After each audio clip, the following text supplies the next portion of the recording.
Nobody's journey is seamless or smooth. We all stumble, we all have setbacks. If things go wrong, you hit a dead end, as you will. It's just life's way of saying, time to change course. So ask every failure, this is what I do. Every failure, every crisis, every difficult time, I say, what is this here to teach me? And as soon as you get the lesson, you get to move on.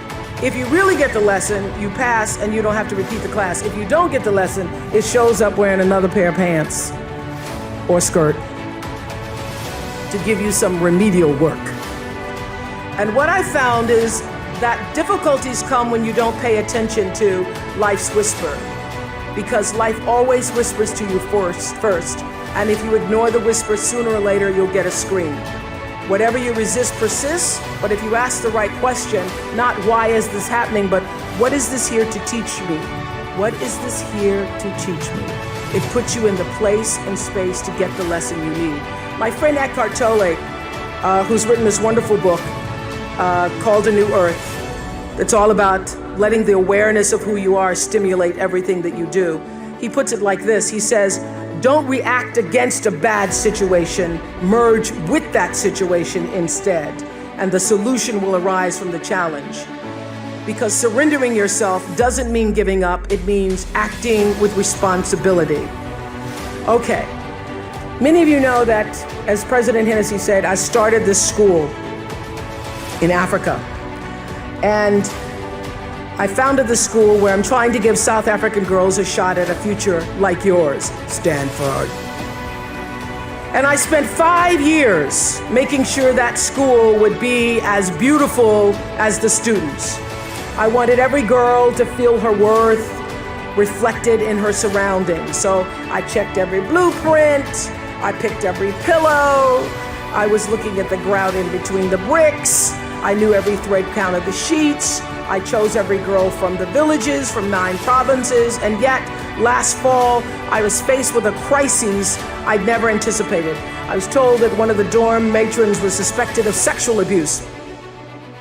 Well, that was, as you can imagine, devastating news. First I cried, actually I sobbed for about a half an hour, and then I said, let's get to it. That's all you get, is a half an hour. You need to focus on the now, what you need to do now. So I contacted a child trauma specialist. I put together a team of investigators. I made sure the girls had counseling and support.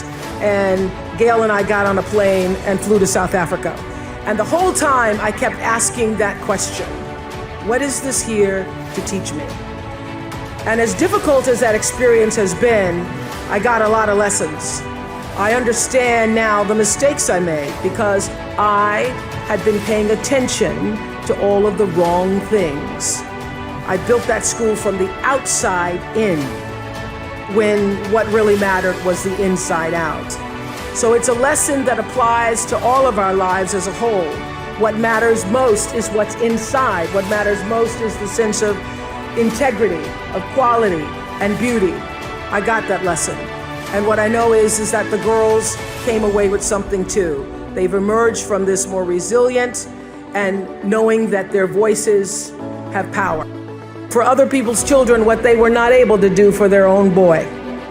The lesson here is clear, and that is, if you're hurting, you need to help somebody else ease their hurt. If you're in pain, help somebody else's pain. And when you're in a mess, you get yourself out of the mess, helping somebody out of theirs. And in the process, you get to become a member of what I call the greatest fellowship of all, the sorority of compassion and the fraternity of service. The Stanfords had suffered the worst thing any mom and dad can ever endure, yet they understood that helping others is the way we help ourselves.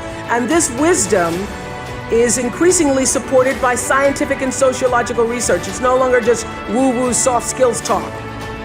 There's actually a helper's high, a spiritual surge you gain from serving others. So if you want to feel good, you have to go out and do some good.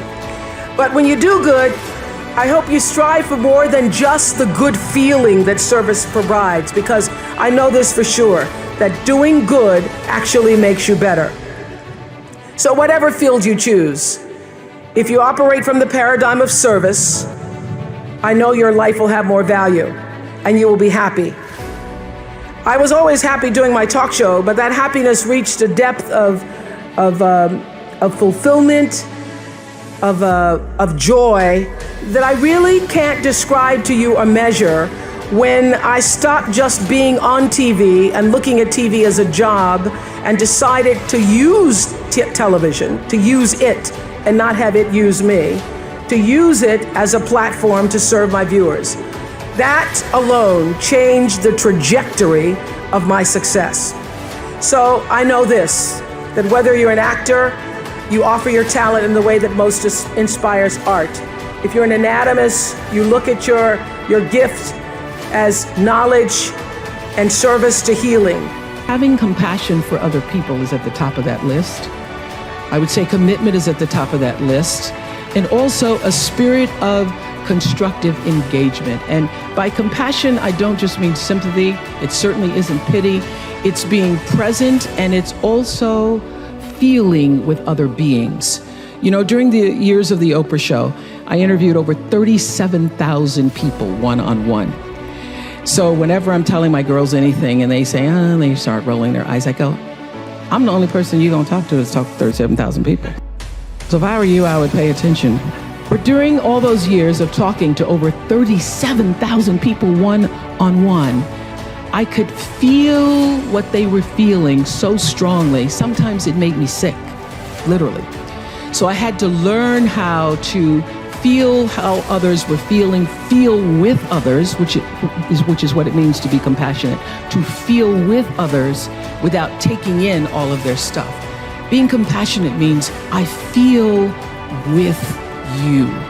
It is one of the greatest qualities in the world to have if you're going to be majoring in what it takes to be a great human being. I feel with you. Means I not only am willing to walk in your shoes, it means my heart beats with yours. It means I see myself in you. It means I may not have shared that circumstance, but I know what heartbreak feels like. I know what pain feels like, and all pain is the same. It means I can feel your will to want to do better and be better. And I feel and I am with you. In spite of everything that's happened to you, I feel your need to rise. I want to help you rise. I want to rise with you.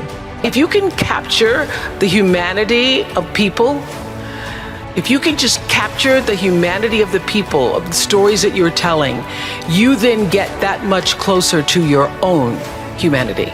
And you can confront your bias, and you can build your credibility and hone your instincts and compound your compassion. You can use your gifts, that's what you're really here to do, to illuminate the darkness in our world.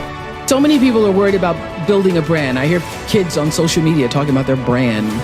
And I used to really resent the word when people would say to me, oh, you have this brand, because I never even thought about a brand. I just thought about day in and day out, making the best right choice for me. But now I embrace it because I recognize people see me as a brand. But for me, it's not a business. It is a question of what do you stand for? And I will say this, you're nothing if you're not the truth. So I've made a living, I've made a life, made a fortune, really. It's fantastic. All good from being true to myself. And that's if I could leave you with any message today, that is it. The biggest reward is not financial benefits, though it's really good. You can get a lot of great shoes. Nothing wrong with great shoes. But those of you who have a lot of shoes know that having great shoes and a closet full of shoes or cars or houses or square footage doesn't fill up your life. But living a life of substance can. Substance through your service, your offering of your whole self. And the baseline for how do you live a life of substance is whatever is the truth for you. What do you stand for?